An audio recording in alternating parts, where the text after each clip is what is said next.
tell you something else that caught my eye. Do you remember on Friday, Rishi Sunak was talking tough, wasn't he, about policing the protests? Remind ourselves, shall we? Let's listen. I've met with senior police officers and made clear it is the public's expectation that they will not merely manage these protests, but police them. And I say this to the police: we will back you when you take action. But if we are asking more of the police, we in government must also back up that call with action. To that end, this month the government will implement a new, robust framework for how it deals with this issue. Well, so Mark Rowley, Met Police Commissioner, he was speaking out today. Listen to this.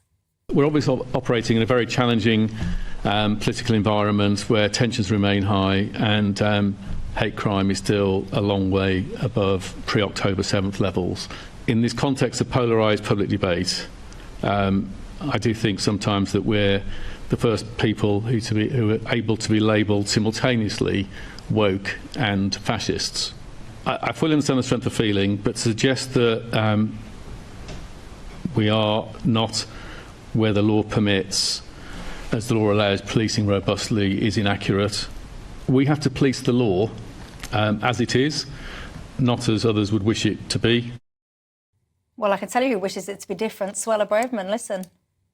We need to see a step change in the police response. They need to be enforcing the law. They need to be arresting people who are using threatening or abusive language. We need to be holding the police to account in a better way. And I would have liked to have seen an emergency law introduced to actually empower ministers and empower all of those policymakers who are responsible for this issue to actually take steps to restrict some of these marches.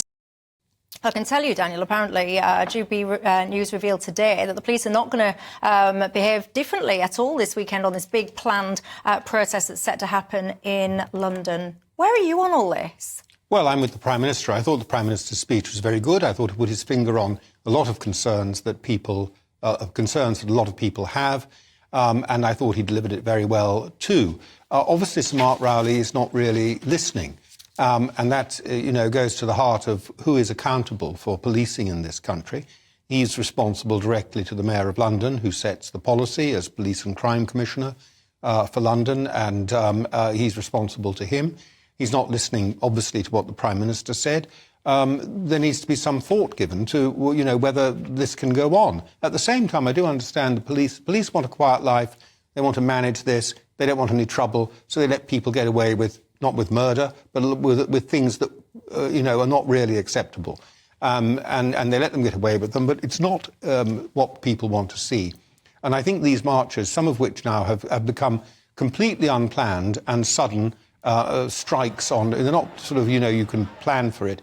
You can park your car on, you can be in a traffic jam on Tower Bridge and suddenly find Tower Bridge is absolutely blocked completely by marchers, by demonstrators. This sort of thing can't go on. This is beyond protest. This is not protest. This is disruption to the daily lives of ordinary people, and it's not acceptable.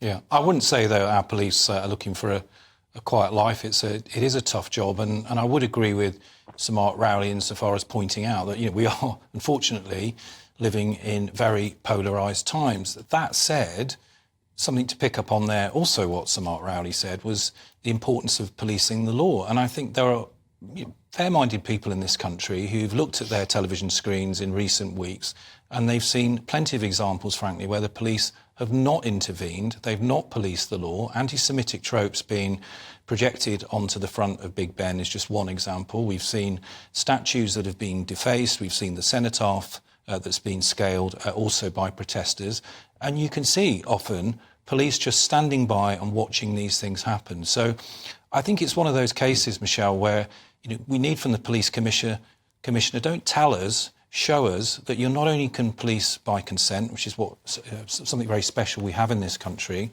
but you also need to police in the public interest as well. Do you think there's double standards in policing then? I think we are seeing double standards, but I think we're also seeing quite a chilling environment for the police. When I was looking at the figures earlier, nearly a third of police officers last year, in England and Wales this is, had a complaint lodged against them.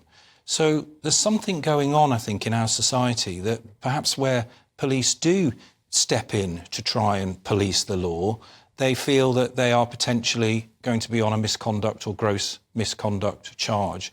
So I think we've got to get the balance right between, as I say, policing by consent, but also policing the law and policing in the public interest.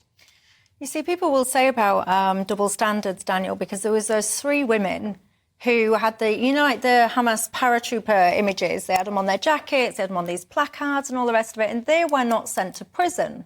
But then there's this other fella who's been regarded as a far-right activist that was doing a stickering campaign, I quote, and he was sentenced to 2 years in prison. And this is a problem that many people in society just feel. You know, we talk about, we need this new framework, Rishi Sunak, we're going to create this new robust framework for policing these protests.